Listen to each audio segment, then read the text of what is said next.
Não tem profissão que ajude mais na construção da cidadania, sabe? É uma das, tá bom.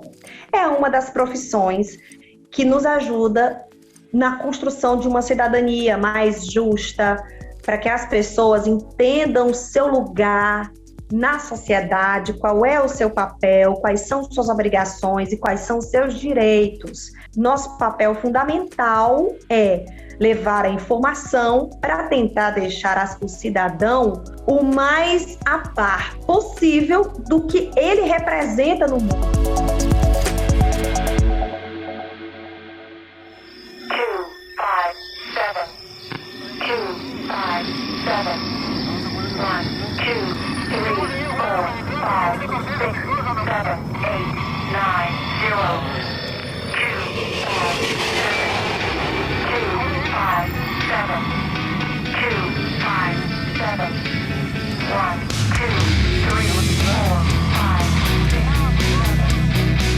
Muito bem, gente. Estamos começando mais um Vida de Repórter e hoje eu tenho o grande orgulho, a grande honra de entrevistar, de conversar com uma amiga, mas também com uma pessoa contemporânea de universidade que sofreu tanto quanto eu para cursar o jornalismo e faltando tantas dificuldades, mas que não deixaram com que esses desafios que tiveram na academia fizesse com que ela estivesse no topo hoje, ou pelo menos no lugar muito desejado.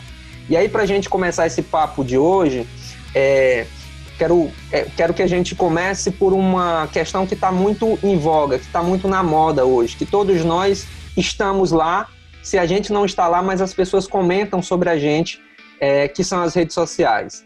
E eu penso que as redes sociais e toda a velocidade de produzir e propagar informações estão colocando o bom jornalismo no seu lugar de sempre, servir ao público. Eu tenho essa fé, eu tenho essa autoestima em relação às redes sociais do jornalismo.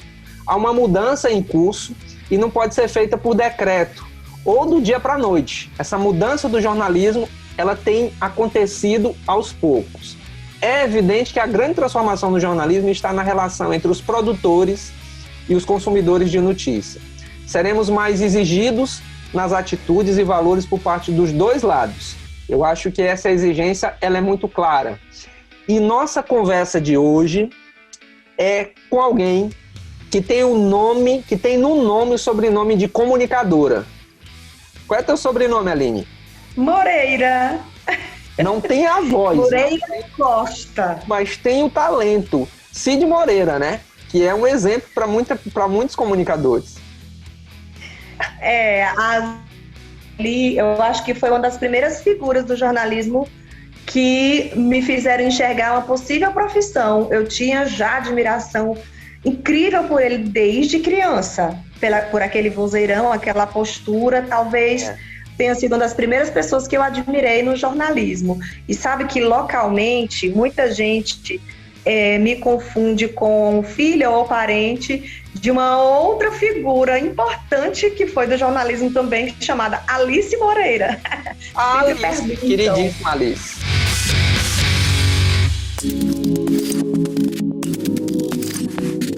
Aline, na correria, no mundão de meu Deus, que eu sei que você gosta muito desse jornalismo na rua, você ainda tira um tempinho para fazer uma selfie e agradar os seus mais de 25 mil seguidores no Instagram. Você já é uma digital influencer, Aline? Eu acho que com essa quantidade de seguidores, a gente não deixa de influenciar de alguma forma, né, Iraildo? Porque o que você fala, o que você faz, acaba sendo uma maneira acaba espelhando alguém em algum momento. Por isso que a gente tem que ter um pouco de cuidado. Esse não é um lugar que eu quero estar, uma digital influencer. Porque eu não quero que as pessoas se espelhem em mim por algum motivo, não. O meu objetivo, no máximo, é mostrar o meu trabalho, é mostrar que eu sou uma pessoa comum, que eu curto a minha família, que eu curto brincar, mas que eu tenho seriedade pelo meu trabalho. trabalho, mas tem que ter realmente bastante cuidado, porque a rede social, ela pode te ajudar, mas da mesma maneira, ela também pode acabar com uma carreira brilhante que alguém construir, dependendo do comportamento que você colocar diante dessas situações nas redes sociais. Então, tenha cuidado com isso, sabe? Muito bem. Para ajudar a gente nessa conversa, também temos um especialista hoje aqui em redes sociais, que é o Fernando. O Fernando abandonou as redes sociais, tão especialista que ele disse: eu não quero mais rede social na minha vida, porque está me deixando louco. Então, essa especialidade do Fernando se eximir das redes sociais, talvez agregue muito valor aqui na nossa conversa, né, Fernando? As redes sociais, só que eu tô escondido, né? Eu não me revelo lá, mas eu ando desbilhotando os outros, eu fico acompanhando. Não é bem assim também não, tá? Não tô totalmente ausente. Ah, tá bom então. Tá bom então. Então começa a curtir as coisas da Conrad aí. Tem muito conteúdo bom, viu? Nunca mais vi um comentário, uma curtida, inclusive, né? E da Aline também. Inclusive, eu acompanho a Aline já há muito tempo já nas redes sociais. Sou fã dela já. E um bom tempo. Eita. Nossa! Já. Olha aí, influenciando, ó. Eu sempre tento colocar a minha vida real. Eu não quero que ninguém fique se espelhando em uma vida de mentira, uma vida de alguém que estaria dentro de uma caixinha de cristal, porque todo mundo tem a sua vida real também, né? Eu prefiro mostrar quem eu sou de fato. Com meu filho, brincando, eu sou moleca, eu adoro brincar com as pessoas, reunir os meus amigos, pena que a gente não tá podendo agora. Fernando, e eu te admiro, viu, por você estar só nos bastidores das redes sociais.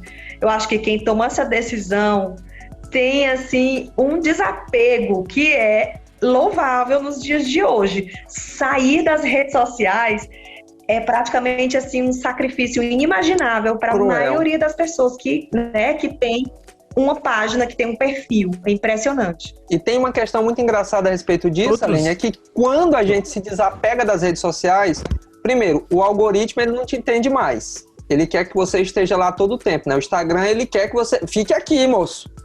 Cadê? Você não postou hoje? Bora, rapaz, posta. Tem muita coisa aqui pra você postar. E aí as pessoas também têm essa cabeça de algoritmo, né? Do Instagram e do Facebook, principalmente, que são as mais usadas, de que se a gente sai de lá, diz que foi que houve, minha gente. Você não existe mais, morreu. O que está acontecendo? Então a gente está vivendo um dilema muito interessante, que é essa nova economia que a gente conhece, que é a economia da atenção, né? Hoje a atenção é um artigo de luxo, tem um valor estimado muito grande.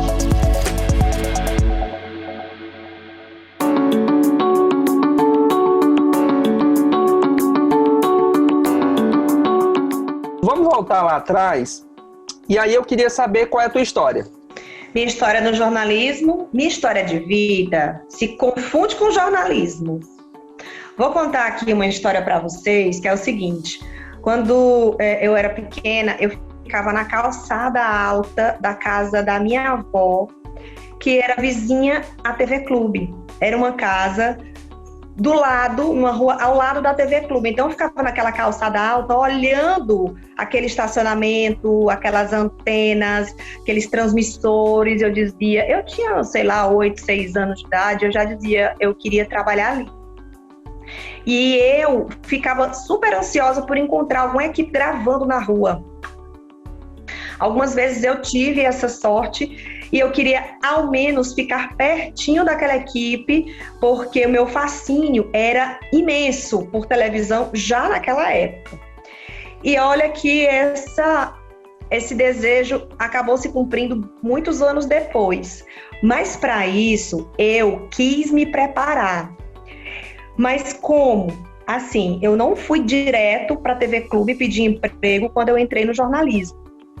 Eu quis passar por outros veículos de comunicação para aprender a me comunicar direito, aprender a fazer reportagem, aprender a fazer entrevistas, aprender a ouvir as pessoas mais experientes também, tentar absorver o máximo de conhecimento que eu tinha.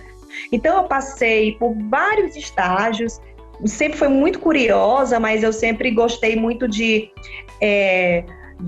multiplicar, assim, de alimentar o meu network e fazendo a maior quantidade de amizades possível. Então, eu consegui logo no segundo período uma assessoria de imprensa lá, fiz muitos amigos. Rapidinho eu já estava no jornal Diário do Povo também, onde eu fui estagiar por lá. Eu era repórter de cidades e era muito legal sair no carro da reportagem com fotógrafo, com outro repórter colega. A gente ia fazer as reportagens na rua para o jornal impresso, e eu sempre com aquela cabeça, né? Com aquilo na cabeça. Tudo isso eu estou preparando o meu caminho para a televisão. Mas eu quero isso aqui, eu amo escrever. Eu quero isso aqui, eu amo conversar com as pessoas. E aquilo foi me preparando. Depois de repórter de cidades, eu fui para editoria de cultura, que é outro ramo do jornalismo que eu sou apaixonada. E depois eu fui para a internet, trabalhei em um portal daqui. Lá também foi um aprendizado incrível. Depois eu voltei para a assessoria de imprensa e lá consegui uma ponte, através, de novo, das minhas amizades, do meu network, para a televisão, como produtora. E nesse momento, Iraildon, eu vi que esse caminho, eu fiquei até na dúvida, será que era isso que eu queria mesmo? Porque eu me deparei com situações e figuras que não eram aquilo que eu imaginava. Eu achava que era um conto de fadas, trabalhar no jornalismo na televisão. Eu achava que era muito diferente. E só que as situações e as figuras que eu me deparei me trouxeram de volta para a vida real, e isso foi muito bacana.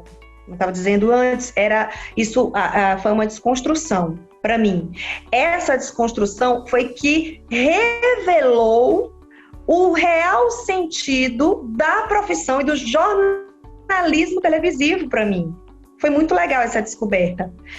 Eu fiz jornalismo muito a contragosto dos meus pais, porque eles queriam uma outra profissão para mim.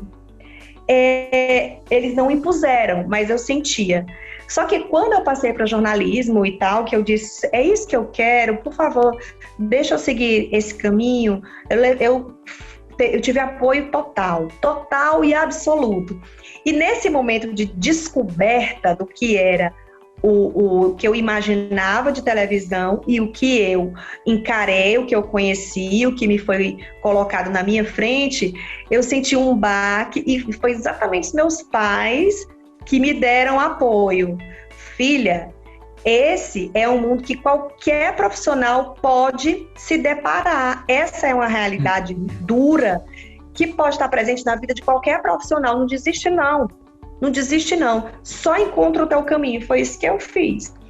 Tentei encontrar meu caminho, me segurando nas pessoas certas. O que mais te causou estranheza dessa...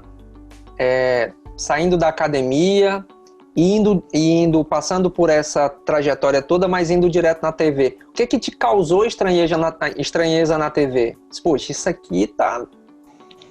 Eu acho que, assim, um comportamento egoísta, um estrelismo, que algumas dessas figuras com quem eu me deparei, elas achavam que estavam acima do bem e do mal, e produtor ou qualquer outra função estaria abaixo deles.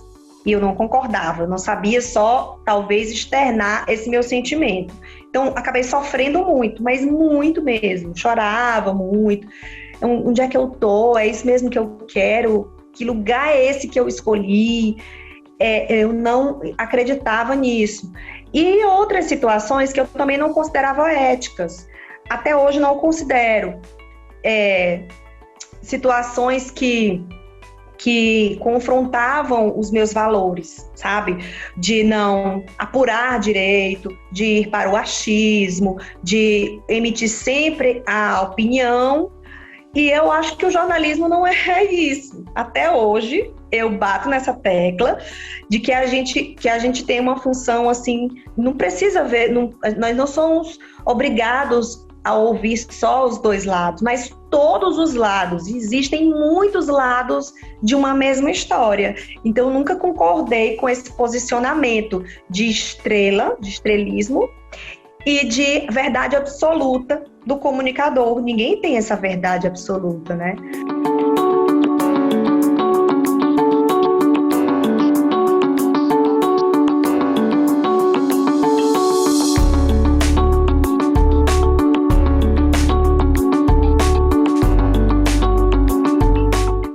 fui ter consciência de que nós, jornalistas, que estamos na televisão, nós estamos com essa visibilidade por causa da função da gente.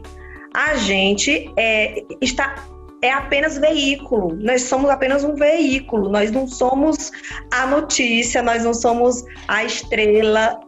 No dia que um jornalista se reconhecer como celebridade, não tem notícia. Então a notícia é ele. Então o papel de jornalista, o papel de repórter, que tem jornalista celebridade sim, mas o papel de repórter, ele tem que vir em primeiro lugar. Se é essa missão que ele escolheu, que ele abraçou, então que ele tem esse compromisso com a notícia e não com ele. Eu acho engraçada essa história do deslumbramento, porque quando eu entrei na televisão, alguém me disse: Aline, a televisão emite um falso glamour. Aí eu fiquei pensativa, porque eu ainda estava muito emocionada, porque eu tinha entrado no veículo que eu mais queria, já tinha passado por quase todos, rádio, TV, internet, jornal. Antes da TV, melhor, rádio, internet, jornal. Então, eu tinha passado por quase todos os veículos, assessoria de imprensa também, mas o que eu queria, que eu vislumbrava mesmo, era a televisão. Aí alguém me disse: Aline, cuidado, pés no chão, porque televisão emite um falso glamour. E na mesma hora, eu aterrissei. Isso bate na minha cabeça até hoje, para que eu não me sinta acima de ninguém e nem de nada, para que eu mantenha esse equilíbrio, esse raciocínio lógico sempre, sob todas as circunstâncias, até mesmo quando a gente é abordado na rua por pessoas que nos admiram, que querem tirar fotos, até isso também tem que ser ponderado. Não, a gente é apenas veículo, nós somos apenas veículo. Mas esse entendimento dos alunos, dos estudantes, ele vem com o tempo, com certeza. Comigo chegou, mas chegou bem rapidinho e chegou também até de forma... Foi até algumas rasteiras que eu levei, sabe, Iraildo? Eu recebi rasteiras no começo da profissão, porque esse meu fascínio pela televisão, por conhecer, eu tive poucas aulas práticas na universidade. A gente que é de universidade pública, né, Iraildo, sabe bem as dificuldades que nós temos para concluir um curso com excelência. A excelência vem do nosso esforço mesmo. O que acontece? Quando cheguei com aquele fascínio, eu me deparei com pessoas que já estavam na profissão há bastante tempo e eu fui trabalhar com elas. E essas pessoas, elas tinham exatamente essa característica que eu não concordo, que são pessoas que tratam outras como inferiores, por estarem já em algum patamar, e a gente sempre vai encontrar esse tipo de profissional que não vê muito o lado do humano, ele não reconhece o profissionalismo, ele é sempre em primeiro lugar, ele tem que ter mais visibilidade e importância que os outros. Essa foi minha primeira rasteira. E eu, foquinha que era, comecei a imaginar, meu mundo começou a cair, a desabar. Então, eu fui desconstruindo essa visão de mundo perfeito na televisão, fui desconstruindo, e a minha construção é que foi bacana. Essa nova etapa de saber que eu estava entrando num local desconhecido, desbravando, num ambiente que era cheio de nuances, com estrelismo, sim, com arrogância, sim, mas também com tanta gente séria, profissional, comprometida, competente, gente que se importa com a leitura, com o conteúdo. Aí eu tinha uma escolha. Eu vi por que caminho que eu ia escolher, que eu ia trilhar. E o meu deslumbre caiu aí. Essa minha construção foi até um pouco mais demorada, porque existem caminhos para você seguir no jornalismo, em qualquer profissão, claro, mas eu escolhi o caminho do conhecimento. E cada vez eu me achava mais capaz e, ao mesmo tempo, como é que eu posso dizer? Com mais vontade, com mais vontade de aprender. Mais vontade de aprender. É como aquela história, né? Só sei que de nada sei. Quanto mais eu aprendia, mais eu descobria que eu não sabia de nada. Eu adorava isso. Isso é muito curioso. Eu sou curiosa por natureza. Então, o fato de ser curiosa por natureza já me ajuda nesse sentido. E comunicativa. Sempre gostei de me entrosar com essas pessoas mais intelectuais, mais estudiosas, que têm um conteúdo a mais. Então, eu escolhi esse caminho, eu fui por esse caminho, porque como eu tinha pouca bagagem de universidade na parte prática, eu me agarrei nesse aspecto, nessas pessoas que tinham um conteúdo maior para também me ajudar nessa minha construção como profissional.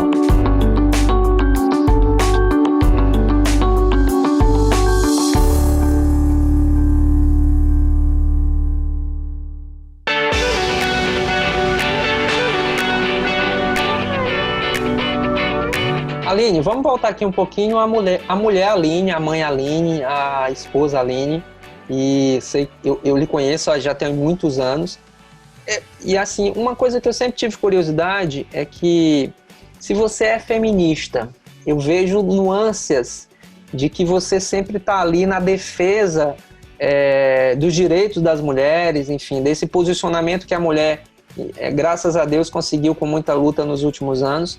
Mas eu sei que há muito ainda a conquistar. A pergunta é, você é feminista? Eu me considero uma feminista em construção, porque eu ainda tenho resquícios da nossa cultura machista. E, muito inconscientemente, eu acabo reproduzindo esse comportamento muitas vezes. Quando eu tenho a noção, a percepção de que eu estou reproduzindo isso, vamos lá, deixa eu rever esse meu comportamento aqui. Então, eu tenho essa certeza de que eu sou uma feminista em construção. E o que é o feminismo para mim? Eu acho que o feminismo não é o contrário do machismo, com certeza. A gente não quer luta, a gente não quer embate. Quem é feminista não quer isso. A gente só quer o nosso lugar. A gente só quer um reconhecimento um reconhecimento justo. Por exemplo, eu passei muito tempo ocupando a mesma função, fazendo a mesma atividade de colegas, homens, e ganhando infinitamente menos. E por muito tempo eu dizia que eu não queria saber de contra-cheque de ninguém, eu não quero saber quanto fulano ganha, eu só quero ganhar melhor. Só que eu não tinha noção de valores, né? Eu só tinha certeza disso, que eu ganhava menos. Mas aí eu fui vendo que eu precisava era botar minha voz para fora, eu precisava era externar isso, dizer, cara, vamos lá. Eu estou fazendo a mesma função, eu estou me empenhando talvez até mais, exatamente para poder suprir essa carência de que, para poder mostrar a minha competência, né? Estou fazendo até mais para tentar desempenhar um papel que seja visto, e eu estou ganhando bem menos. E eu sou colocada num lugar de inferioridade, entendeu? Eu não quero luta, gente, lutar, corporalmente falando, assim, a gente dispersa muita energia e tal. Então eu fui percebendo isso e comecei a externar isso, não tá certo, não tá correto. Depois eu fui ver, isso também é feminismo. Isso também é feminismo. Porque nós, mulheres, a gente tem inúmeras obrigações E para chegar até o patamar para chegar até o patamar sonhado da profissão, a gente tem um monte de obrigações nas costas, como cuidar de casa, de filho, que são atividades que a gente ainda não consegue, muitas vezes, na grande maioria das vezes, estou falando todo mundo, não estou falando exatamente do meu caso, mas que a gente ainda não consegue fazer uma divisão justa dessas atividades. Então, a gente tem que estar sempre lutando contra o nosso cansaço, a nossa exaustão, a nossa falta de tempo de consumir conteúdo, ler mais, exatamente por conta dessas obrigações, de estudar, de fazer mais cursos, sabe? É uma luta injusta. É injusto. E por que mesmo com tudo isso, não temos esse reconhecimento? E por que, apesar disso, a gente não tem uma outra visão dos gestores, para que eles reconheçam o esforço da gente? Isso também é feminismo. Estou falando feminismo no trabalho, mas existe feminismo também. Nosso posicionamento tem que ser em todos os aspectos da sociedade, né? Em casa, entre os amigos, no trabalho. E a gente ainda tem uma caminhada bem longa, viu? Aí tu só tem um filho, né? Só. Aqui em casa, eu que sou praticamente o dono de casa, eu tento cumprir essa missão ali, não comparada ao Rodrigo Hilbert, né? Que ali é impossível, aquele homem, né? Mas eu vou fazer. Ele fez pra casar, né? Aí exatamente. Então, mas eu vou fazendo ali as minhas coisas. Eu faço a comida, troco a fralda, cuido do menino e tal e tudo mais. Então, e o que você falou... Isso não é mérito. Não. Isso não é mérito algum. O homem não precisa desse reconhecimento porque divide as tarefas do lar. Não. Exato. Isso não é mérito. Isso é uma obrigação. Exatamente. E a gente fica cansada exatamente por conta dessa exaustão, dessa sobrecarga que não nos deixa também investir na nossa profissão. Então, a gente está sempre em desvantagem. Exatamente. Eu acho assim... Acho que a gente deixou, eu e a Sareli, minha esposa, a gente deixou muito tempo de comparar o trabalho de um com o outro. Às vezes você tá o seguinte, mas eu fiz isso, isso e isso. Mas eu fiz isso, isso. Gente, não precisa comparar, tem que fazer. Se você tá em família, tem que fazer mesmo, né? E isso que você tá falando, Aline, é muito importante.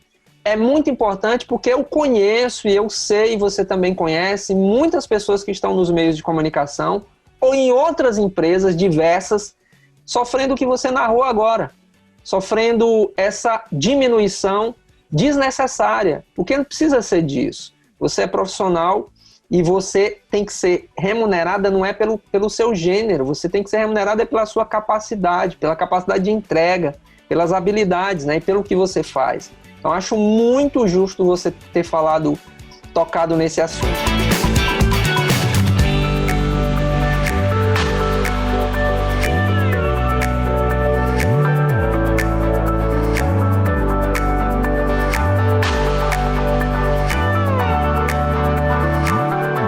Em 2013, eu vi uma postagem sua com a Regina Duarte. E aí eu queria que você avaliasse assim para mim, com muito carinho, assim, como é essa coisa do jornalista tirar selfie com a fonte? O que você acha disso? O mundo, ele não gira, o mundo capota, né? Vamos lá, eu sabia que ia ter alguma coisa nesse sentido, vá. Arroche. O mundo não gira, ele capota. O que eu penso sobre a Regina Duarte hoje é completamente diferente do que eu pensava naquela época. Eu a admirava muito pelos papéis, pela profissão, pela atriz que ela era. Só que eu não tinha noção do que ela ia representar em 2020. politicamente falando, né? De uns tempos pra cá. Não tinha noção. Bom, longe de querer causar polêmica, mas a Regina Duarte para mim foi uma decepção. Ela foi uma decepção. Mas eu não vou tirar a foto, não vou excluir a foto do meu perfil, sabe por quê? Porque foi um outro momento. Eu encontrei ela ali e eu externei a minha admiração por ela. pela profissão que até hoje é conhecida como a namoradinha do Brasil, né? Não sei nem muito bem porquê. Nessas alturas do campeonato, acho que ela já tinha até que ter perdido o posto, mas enfim. Então, assim, eu tinha essa admiração por essa pessoa que era uma estrela da televisão brasileira. Fui conversar com ela numa entrevista. E sempre que eu admiro realmente uma pessoa, eu quero registrar, eu quero mostrar para mim no futuro, deixar registrado no meu próprio arquivo, que eu tive a oportunidade de conhecer e conversar com aquela pessoa que eu já admirava. Coincidentemente, nesse mesmo dia, foi uma entrevista lá no aeroporto de Teresina, o Reginaldo Rossi ia fazer um show por aqui, eu estava de passagem para fazer um show perto, e eu testemunhei o encontro dos dois, o Reginaldo Rossi com a Regina Duarte. Eu já gostava demais do Reginaldo Rossi também, que nos deixou há alguns anos, né? Mas, cara, é um material rico para mim, é um material super rico, e esse encontro que eu tive, eu achei incrível, porque... eu tenho isso comigo de tentar separar ao máximo o lado tiete, o lado fã de alguém e a minha parte jornalista, porque eu preciso focar naquilo que eu estou fazendo, que é a entrevista. E aí eu tentei fazer isso, mas quando terminou, eu fiz o registro. Eu não vou tirar, não. Não vou arrancar do meu perfil do Instagram, não. Vai continuar lá. Mas eu quero sempre fazer isso, eu sempre fiz. Outro dia eu fiquei dando uma olhada nas personalidades que eu tive a oportunidade de conhecer, de entrevistar. Eu acho que é bom, a memória da gente falha, a gente às vezes nem lembra quem passou pela gente e vai lembrar as conversas, a maneira como a gente perguntou. Eu poderia ter perguntado assim, assim, assado. Naquela época eu não sabia que fulano fazia isso, foi uma falha minha. Então é uma maneira, inclusive, de avaliar, né, a minha postura diante daquele trabalho. Por isso que eu gosto de registrar. Mas se eu for fã, eu ainda coloco lá na legenda que eu sou fã mesmo, não escondo não. Boa. Eu entendi duas coisas. Primeiro, que acho que você não tiraria mais um selfie com a Regina Duarte hoje. E segundo, eu acho que o Fernando tem que começar a seguir a linha de raciocínio da linha aqui. Ó a cara da Regina... O Fernando, ele é uma tiete, assim, muito... Um tiete, um fã, assim, muito exagerado, assim. Ó a cara da Gabriela. Todos os entrevistados que chegam aqui, eu sou fã. Eu digo, como assim, Fernando? Todo mundo... O que foi que houve? Olha a cara da Gabriela Duarte, ó, vendo a mãe dela falar com o Bolsonaro. Poxa, cara, não, mas uma decepção pra mim, viu?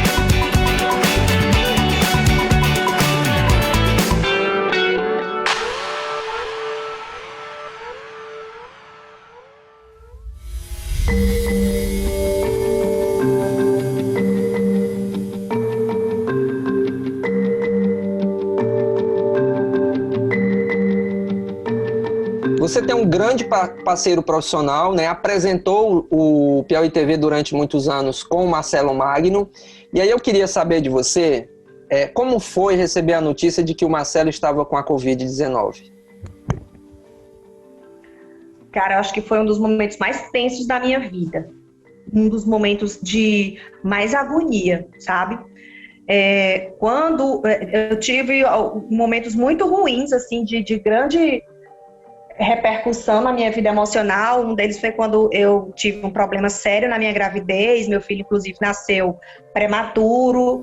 Mas quando a gente soube da notícia de que o Marcelo ia ser entubado, de que o Marcelo realmente estava com Covid, porque nem tinha teste na época aqui. Ele foi o primeiro paciente, um dos primeiros, né? E ele e alguns outros, mas não existia um teste, então eles iam pelo diagnóstico clínico, pelos exames, e a gente não acreditava que fosse acontecer com a gente.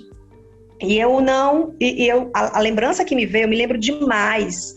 A gente estava na reunião de pauta, todo mundo ainda muito tenso, porque o Marcelo era uma segunda-feira, o Marcelo tinha dado entrada no hospital no domingo, pouco depois do aniversário dele, tinha tido uma repercussão muito negativa da festa que ele fez, porque nem ele imaginava que realmente pudesse A gente não tinha naquela época as medidas restritivas, então ele não imaginava que pudesse comemorar o primeiro ano do filho homem dele, do caçula, do único filho homem dele, do caçulinha dele. Então, acabou que foi um momento de alegria, acompanhado de um momento de muita apreensão. A gente estava nessa reunião de pauta, a nossa editora-chefe saiu da sala para atender um telefone e quando voltou foi com uma cara já muito preocupada, tensa, quase chorando, dizendo, gente, olha, a situação do Marcelo não tá boa e ele vai ser entubado. Nossa Senhora. Me veio à memória a minha avó, que morou alguns anos na minha casa, passou os últimos anos da vida dela acamada e ficou na minha casa, e eu presenciei em uma situação de emergência que a gente levou ela para o hospital, eu presenciei ela sendo entubada. Aquilo era traumático para mim. Eu tive uma crise de choro na hora da reunião, fiquei descontrolada, porque eu não queria imaginar que o meu grande amigo, meu parceiro, um cara que é sempre entusiasta das coisas que eu faço, um grande companheiro de trabalho, eu não queria imaginar que ele estivesse sendo entubado, que pudesse estar correndo risco de vida. Eu fiquei nervosa, foi um baque muito grande. E não só isso, a gente acabou virando notícia. Ao invés de sermos fonte de notícia, nós viramos notícia, porque foi quando o caos se instalou no nosso estado e na nossa emissora, quando muitos casos começaram a pipocar. A gente teve que fechar. Para a gente foi um baque muito grande, para mim também, para administrar todos os curiosos que me ligavam, todas as pessoas que já tinham tido contato comigo, perguntando se eu estava sentindo alguma coisa, porque eles queriam saber se também poderiam ter sido contaminados. Eu não tive nada, nunca peguei Covid, mas acho que por sorte mesmo naquela época. Hoje porque eu me cuido muito, mas naquela época acho que muita sorte.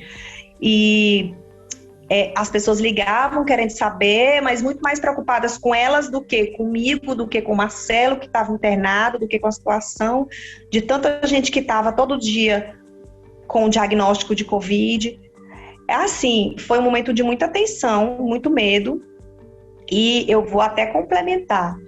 Eu acho que foi também um divisor de águas para mim na emissora, porque naquela época me foi confiado um grande desafio, confiaram em mim uma grande missão, porque o Marcelo iria ficar afastado, ele já estava alguns dias internado e eu precisei tocar o bonde. Eu precisei ficar à frente do jornal sozinha. E as notícias eram todas ruins. O dia inteiro chegavam notícias ruins. No nosso trabalho, era 4, 5 pessoas, colegas, que positivavam por semana, né? E nas outras emissoras do mesmo jeito e tal. Então, na minha equipe, na equipe do Piauí TV1, cada dia era uma pessoa que se afastava. Se não por estar doente fisicamente, mas emocionalmente. E eu me sentia na obrigação de ficar firme ali. Botei realmente esse peso, essa obrigação para mostrar companheirismo para os meus colegas, para talvez tenha sido uma grande oportunidade também para que eu me desenvolvesse na minha função de apresentadora sozinha, sem ter alguém sempre ali do meu lado. Não que eu precisasse de uma muleta, não era isso, mas é porque é um costume de mais de 6 anos que a gente estava junto, fazendo sempre esse jornal junto, então um complementava o outro, e aí, o que me vinha na cabeça? Agora sou só eu, porque o Marcelo vai ficar afastado por um bom tempo. E eu preciso mostrar para ele que eu estou aqui por nós. Eu preciso mostrar para os nossos colegas que eu estou aqui cumprindo uma obrigação, não por mim, mas por todos nós. E isso foi muito bacana para mim. Eu cresci muito profissionalmente, eu cresci muito na apresentação, eu estudava muito sobre a doença, sobre as medidas, eu estava muito atenta às notícias, não só locais, mas nacional também. E foi maravilhoso, profissionalmente falando, mas foi um baque muito grande. que depois de passar tudo isso, né, foi bom também. Me fez crescer, me ajudou a crescer como pessoa também. Eu acho que todas as fases que a gente passa na vida é oportunidade para a gente crescer, né? E aí eu acho que no início da conversa você mostrou muito bem que existem caminhos. Às vezes a gente vê um caminho, né, que é o mais óbvio, o mais comum, o mais seguido, mas tem outros caminhos também. Então quando você tem coisas ruins que acontecem que às vezes você tira muitos proveitos. Eu comungo disso, já passei também por muita coisa com muita dificuldade, e eu acho que essa é uma maneira da gente se manter resiliente, firme no propósito daquilo que você escolheu para fazer. Porque todo mundo um dia vai cair, né? Essa é a realidade.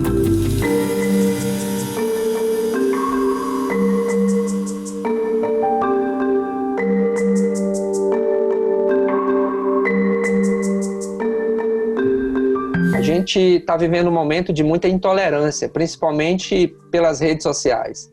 E o pessoal lá está muito ácido, né? Tem os odiados, os odiosos. As pessoas estão esperando um deslize de alguém para poder tentar cancelar a pessoa, enfim.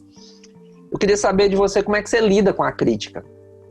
Eu confesso que eu tenho muito medo, sabe? É algo bem pessoal que eu acompanho há muito tempo esse sentimento em mim de aceitação. Eu sempre tive, independente da minha profissão, sempre tive esse medo de ser rejeitada, né? Então, eu tinha esse medo de ser rejeitada, eu queria ser aceita. Então, eu me esforçava ao máximo, como ainda hoje me esforço ao máximo para fazer da melhor maneira possível, mostrar quem eu sou, mostrar as minhas capacidades. Agora, é um caminho muito... É um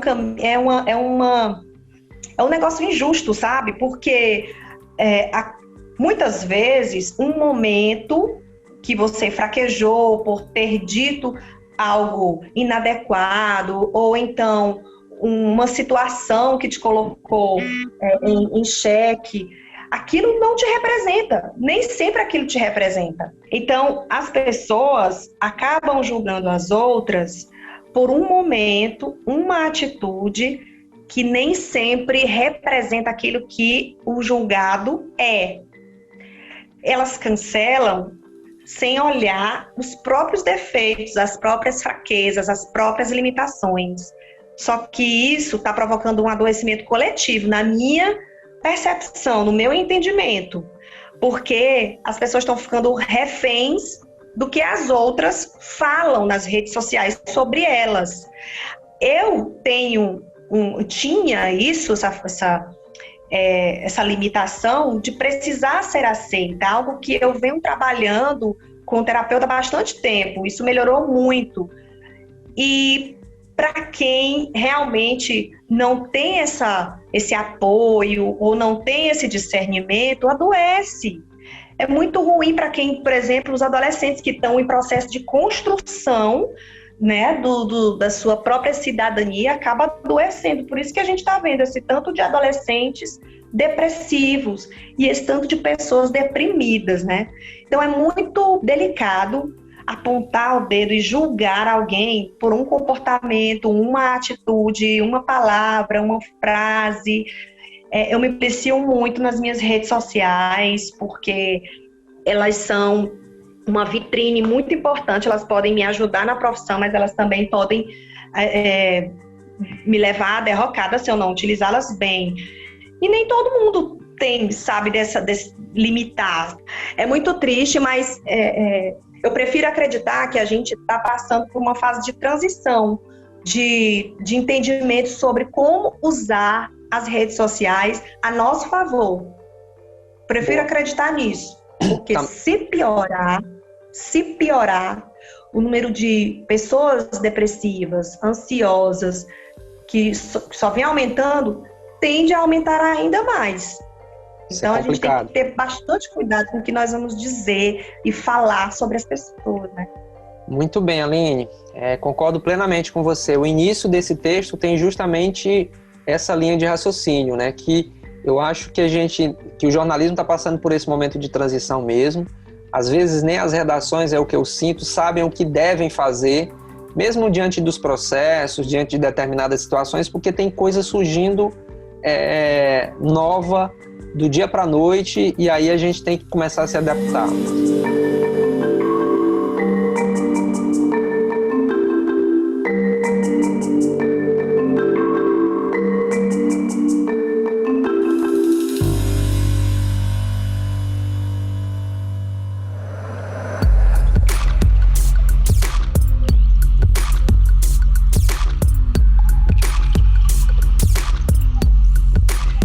Eu tenho algumas questões muito, vamos dizer assim, críticas com relação ao jornalismo que a gente tem, mas também tem muito mais coisas boas, assim. E eu queria entender de você que tá ali no dia a dia, que convive no dia a dia, que já passou por escolher, que passa todo dia, escolher a notícia que você vai dar ou não vai dar. Você tem essa capacidade, tem esse poder também pela função que você ocupa, né? A história que você vai contar, o que não vai contar.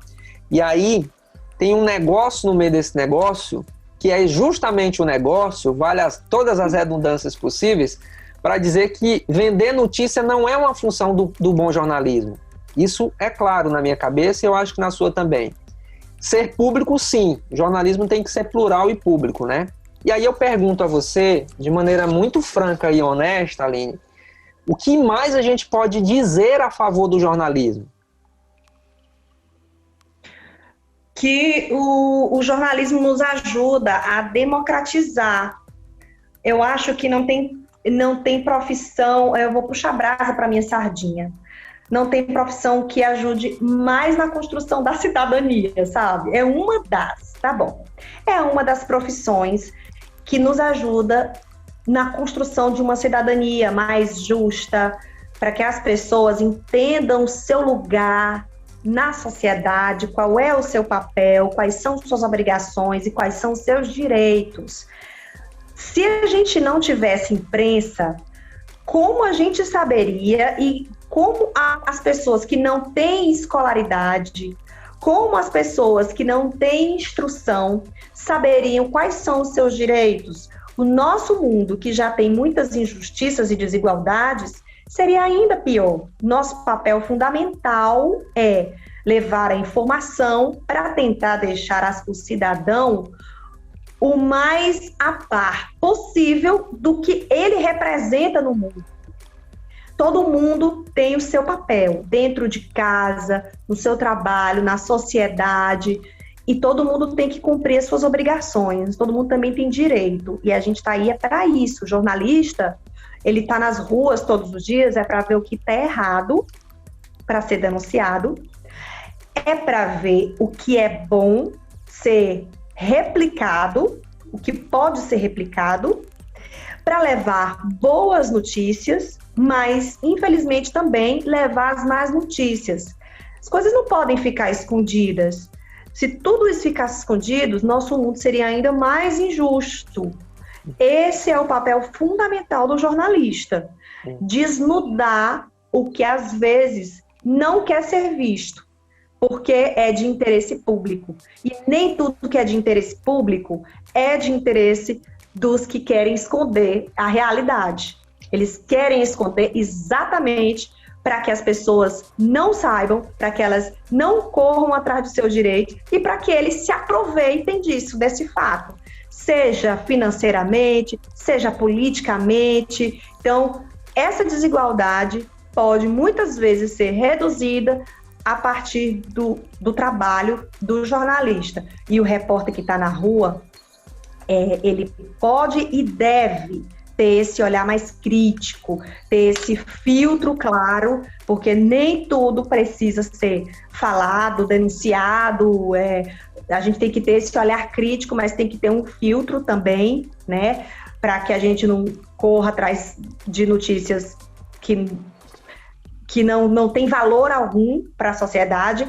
Às vezes, gente, algumas pessoas procuram nós, repórteres, jornalistas, para dizer assim, cara, eu tô desempregado e eu estou passando muita dificuldade, a minha família, ela está passando muita dificuldade, lá em casa está todo mundo desempregado. E eu queria muito que você pedisse um emprego para mim, que você visse aí, colocasse nas suas redes sociais, será que tem algum emprego na sua TV?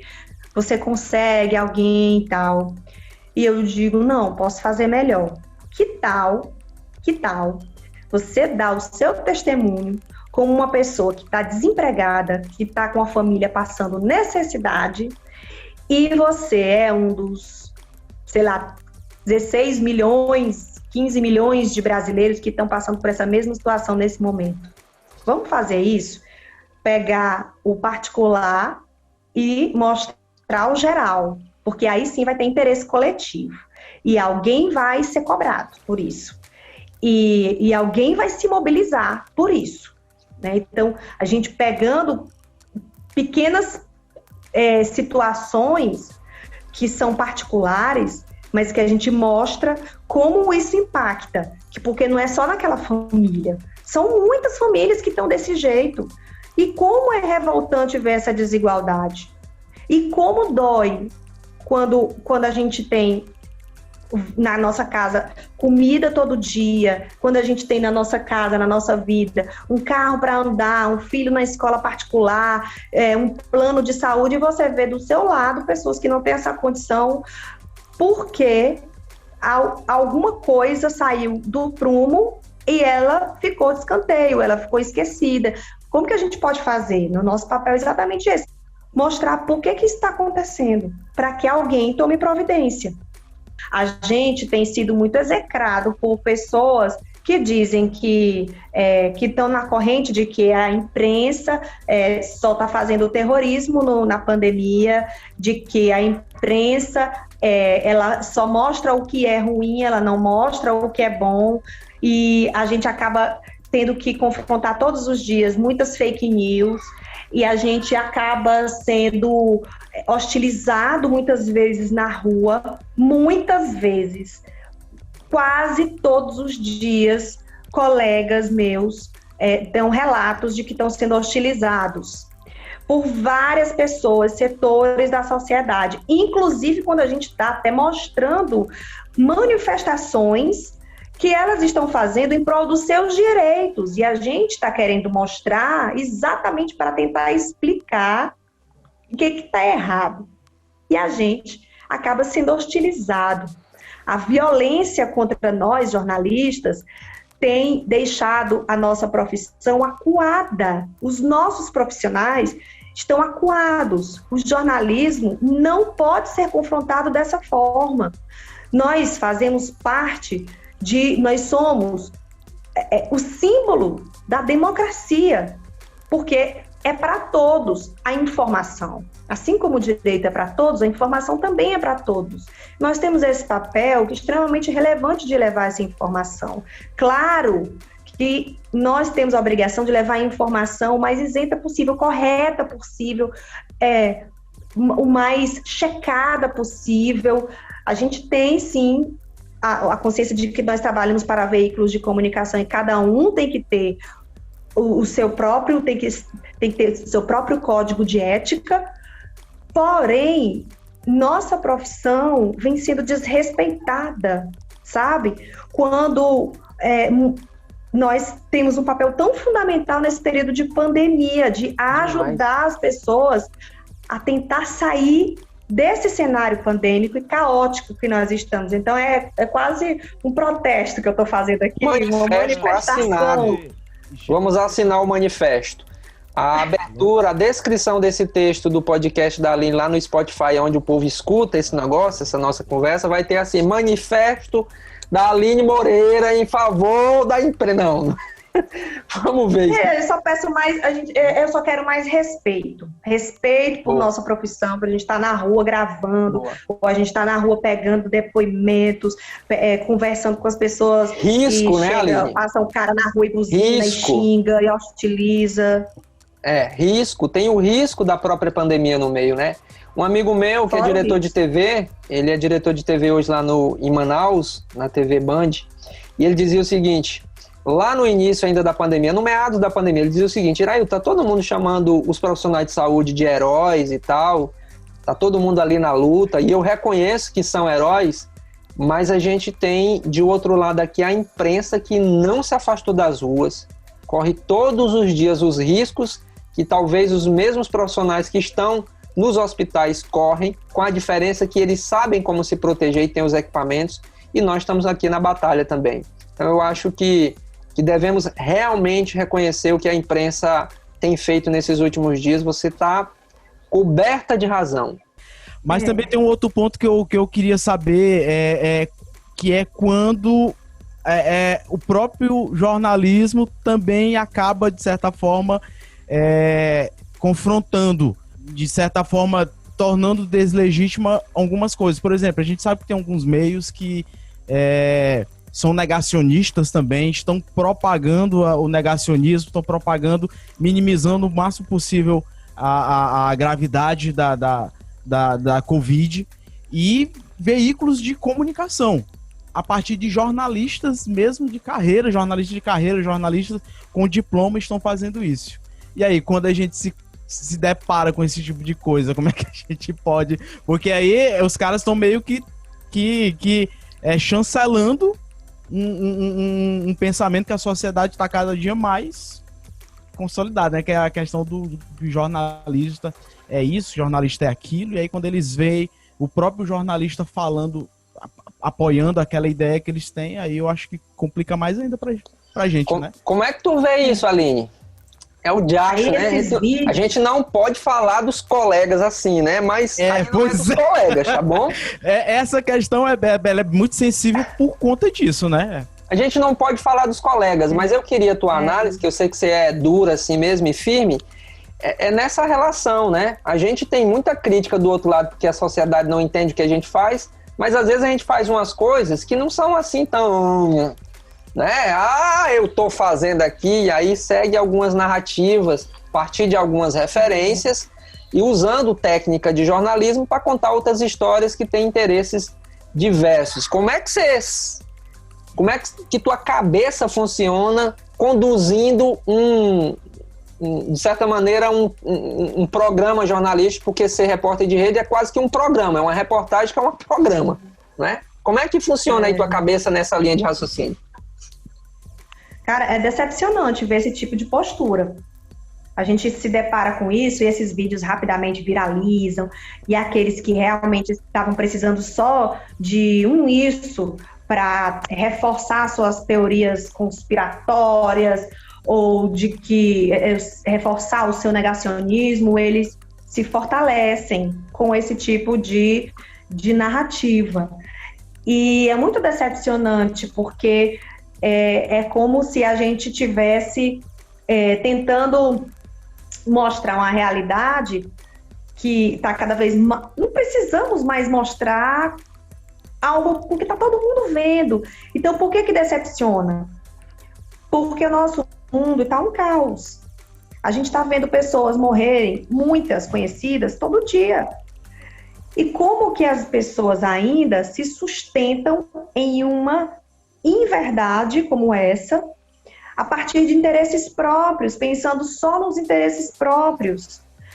É difícil, é complicado ver colegas assim, confrontando a ciência, porque eles nunca estudaram nada relativo a infecções, a doenças, a vírus, a vacina. São pessoas que se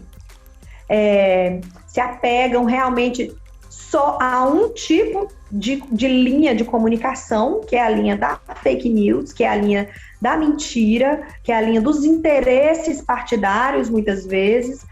E é muito triste, porque para quem está vendo a realidade todo dia, para quem está acompanhando o esforço de médicos, de profissionais da saúde de várias esferas, para quem está acompanhando pessoas que perderam seus entes queridos, gente que perdeu 2, 3 parentes e quase morreu também, para quem está acompanhando os estudos das instituições mais sérias do mundo inteiro sobre a doença, sobre a vacina, é uma facada nas costas, né? Mas isso não pode não pode enfraquecer a luta para levar a informação de verdade, informação séria. Isso não pode de maneira alguma. E eu acho que quanto mais a gente... É aquela história de quanto mais você dá visibilidade, dá lugar para esse tipo de comportamento de narrativa, mais ela se fortalece, né? Então, acho que a melhor maneira de derrubar essas teorias conspiratórias, essas teorias negacionistas, é mostrando os fatos. E tem várias maneiras de mostrar fato para derrubar os fakes, né? Tem muitas maneiras legítimas, maneiras honestas e maneiras que inspiram mesmo credibilidade. Existem sim. Acho que é melhor não bater de frente, não ficar falando mal de colega. Não, peraí, deixa eu só te mostrar um fato aqui. Pam. Então, como faz, né? Esse que deve ser a postura. É assim que faz. Eu acho que o trabalho revela muito mais do que a resposta direta. A resposta direta que eu acho que é elegante, é sincera e é verdadeira e tem muito mais credibilidade é trabalhar a favor daquilo que você acredita. Eu acho que é por aí.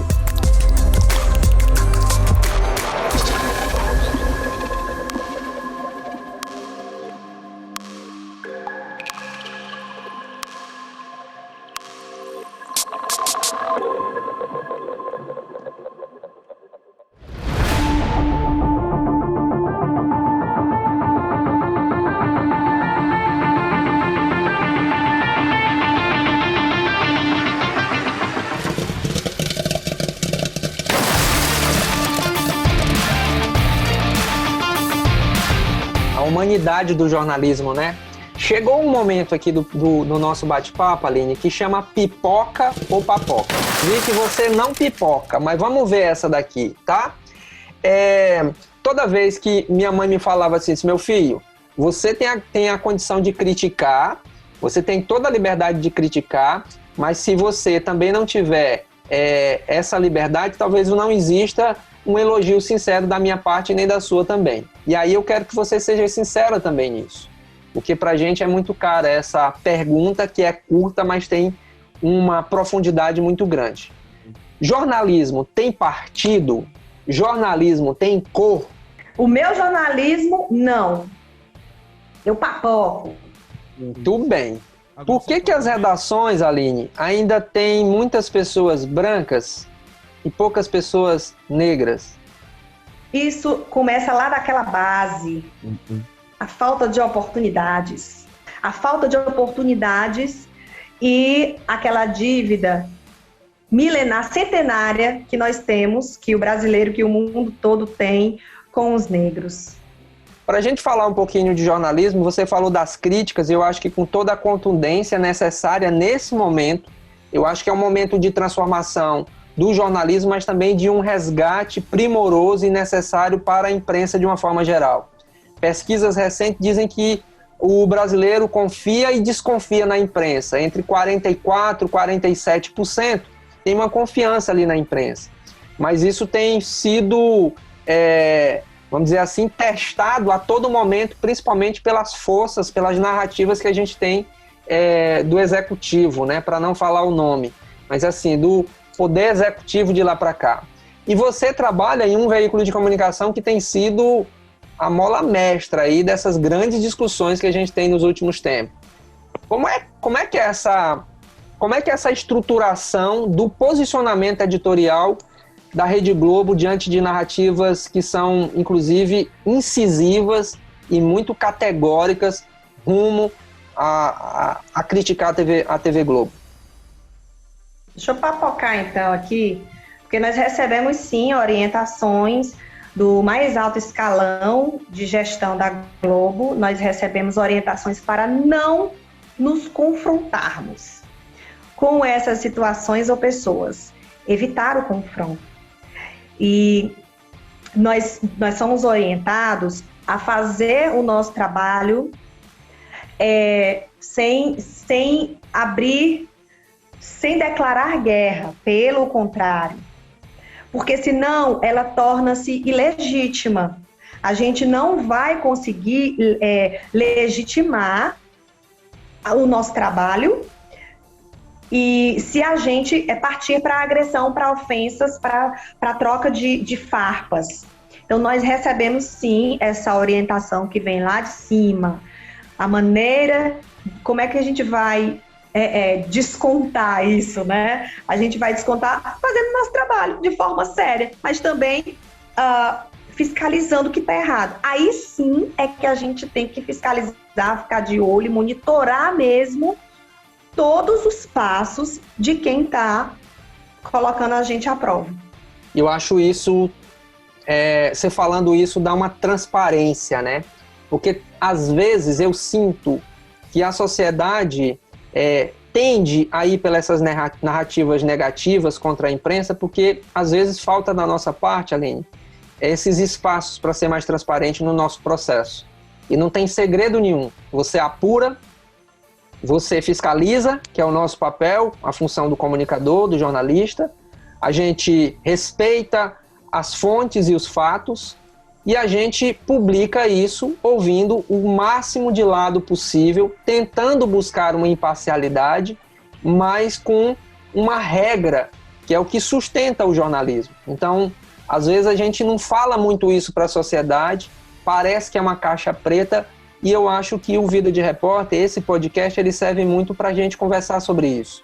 Porque eu acho que isso ajuda as pessoas a entenderem quem somos nós. Nós não somos deuses, nós não somos mágicos, mas a gente tem regras, a gente tem princípios e tem principalmente um padrão de se fazer isso. Tem uma rotina que se faz isso, para fazer com que as informações cheguem o mais precisas possíveis para as pessoas, né? Então isso de você, de maneira muito transparente aí no Papoca ou Pipoca, vem muito legal.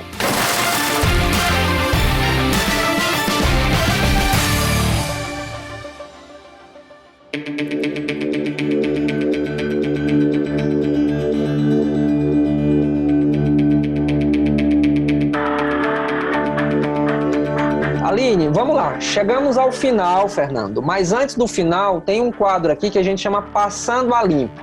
Tá bom? E aí, Aline, eu peço tua ajuda para ser mais objetiva para a gente encerrar, tá? Então, são perguntas pontuais e aí tu responde de maneira mais pontual também, mais objetiva.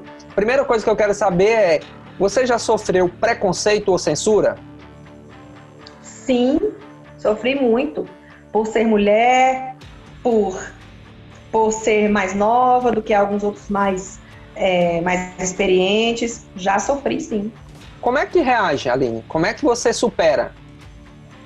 No começo eu sofria muito, mas agora, depois que eu comecei a reconhecer o meu papel, o meu valor, eu faço exatamente isso. Eu mostro o meu papel, o meu valor, a minha importância trabalhando.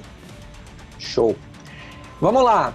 Se você não fosse você, quem você gostaria de ser no mundo político? Tá aí uma grande oportunidade da gente mudar o Brasil agora na sua resposta. Vamos lá.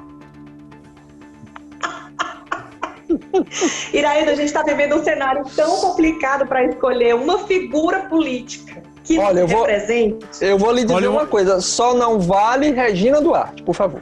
E aí? Eu vou dizer, existem duas características eu acho que pelo menos duas características que todo político se todo político pudesse ter, eu acho que o mundo seria bem melhor. A honestidade, né? E o senso de humanidade.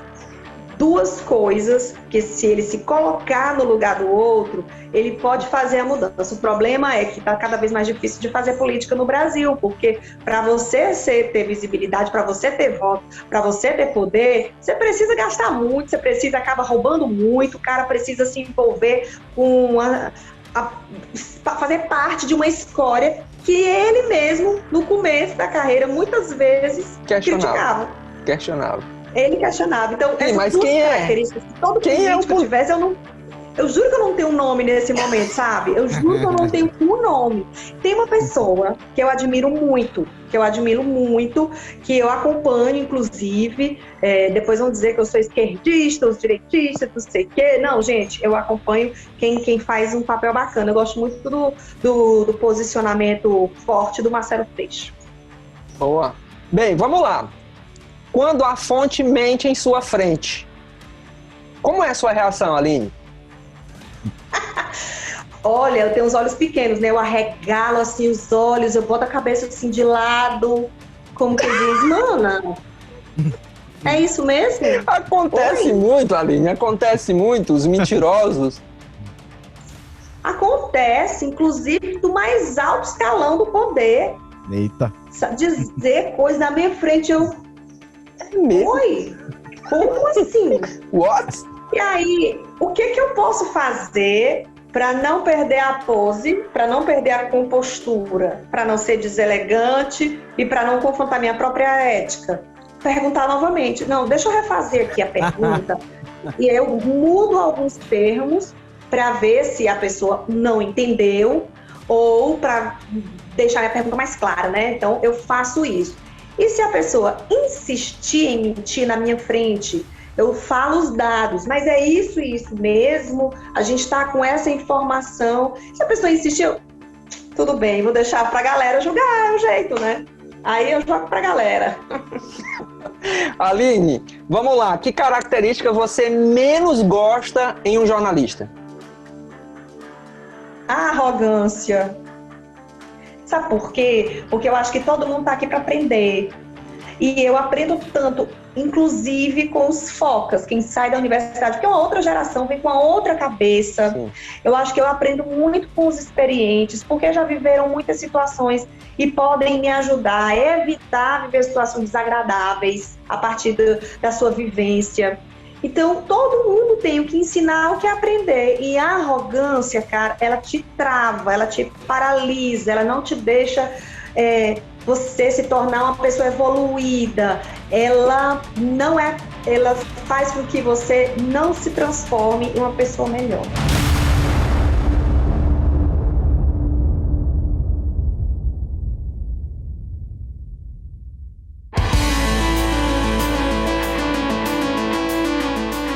Esse programa, Aline, eu sei que talvez você não saiba porque é muito novo no mercado, né? Mas ele tem vários patrocinadores. Então, Fernando, chegou o momento do Paga Nós.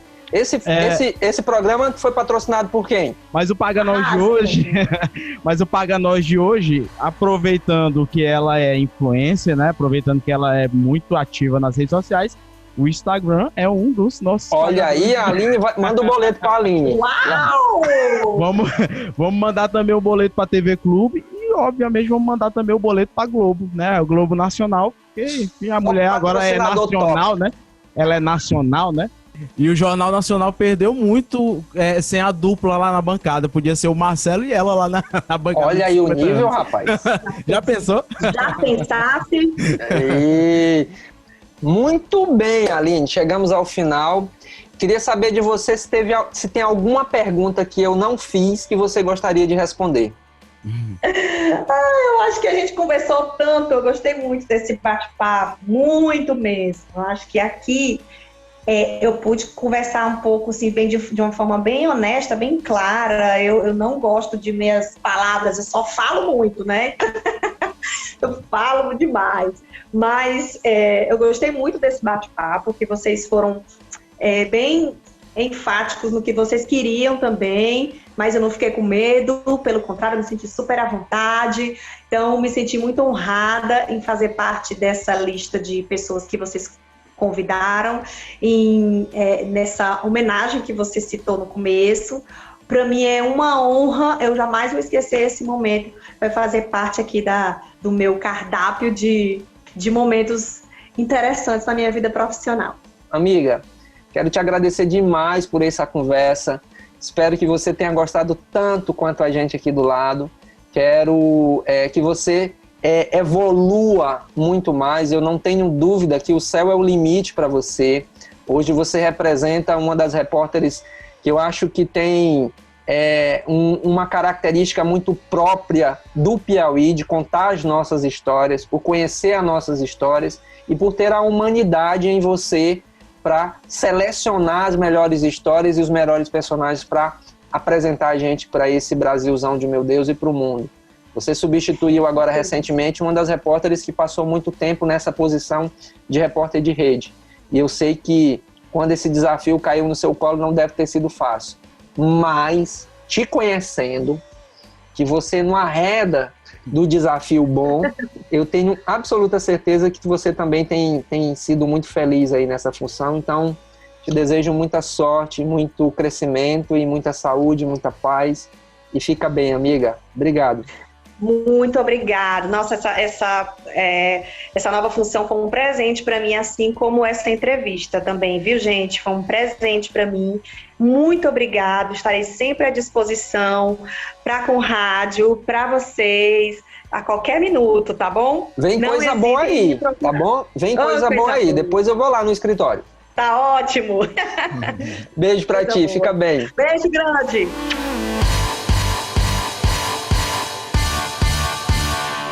Sabe, desse limitar, sabe, desse limite, né? Ai, meu gatinho aqui. Então, assim, é muito triste esse momento, muito triste. É um momento que... Só um minutinho. Vai, moleque. Meu gatinho aqui. Pronto.